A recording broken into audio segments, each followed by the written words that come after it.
is officially the end of the first week of DBS. I have so much to say about this week. It's been so wonderful and impactful for me and my worldview. I hope and pray that you are doing well, and I hope you enjoy the video.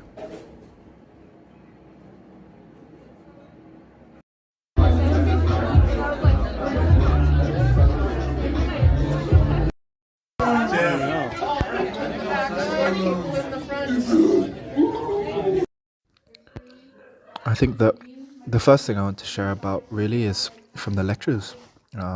This week was about origins and worldview, and right off the bat, the biggest thing for me is that, God never intended for us to choose what's right and wrong for ourselves.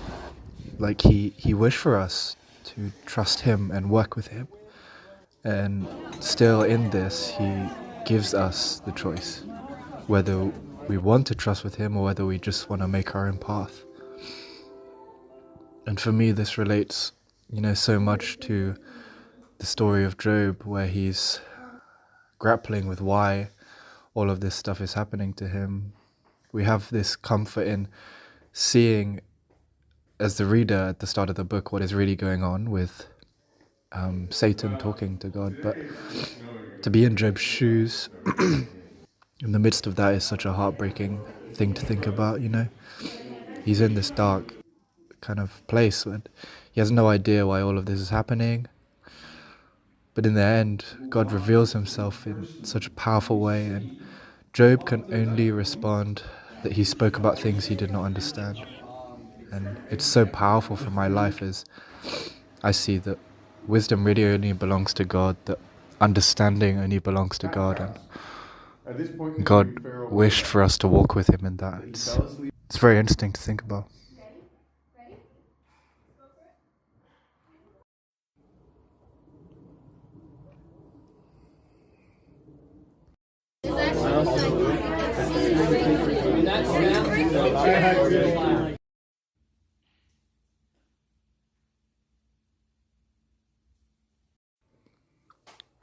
Another thing that I wanted to share about is my own struggle with the choices that I make.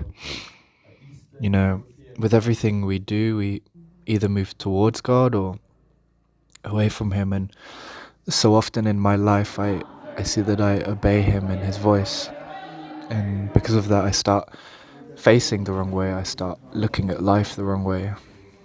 But when I turn back to him and look to him and follow him, I just find life as it should be, with him and sustained by him. And even though I'm broken by the guilt of my choices, I still find joy. Thanks be to God for sending his one and only Son to die on the cross for us, that we might be forgiven and so that we might be with him again in close fellowship through his Holy Spirit. And it's a revelation I must continue to pursue, the greatness of, everything he's done for me. It's so amazing.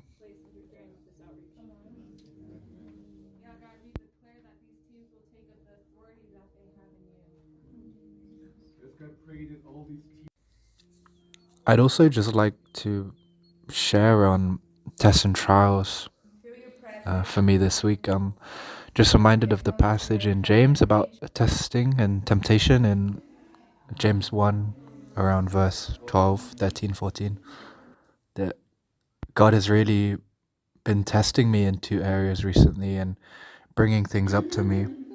I think the first one is kind of in a way how I look to abuse his grace and forgiving nature.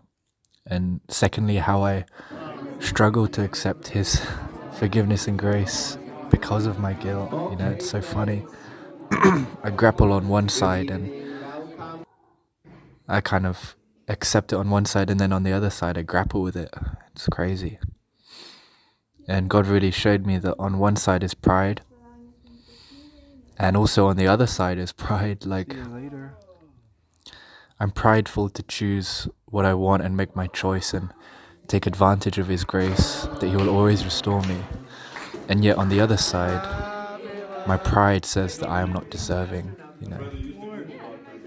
What a crazy thing. I mean, I'm thankful to God that He has revealed this to me and that I can grow in trusting Him completely to be my portion. But it's so interesting how God is always willing to speak to us and teach us. I've seen that in my own life.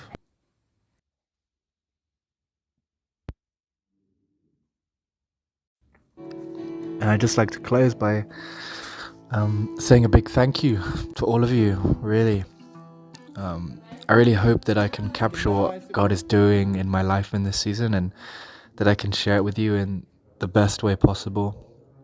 I thank you all so much for your prayers and for your support.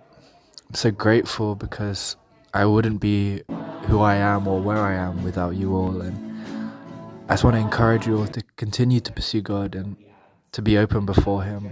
You know, He always speaks and He always wants to be known by you. All it takes is one step after another step and then another step, and continue taking those steps. You know, it's all in what our heart truly seeks and desires. So I pray that God blesses you all and hope to see you all soon. Take care. Bye bye.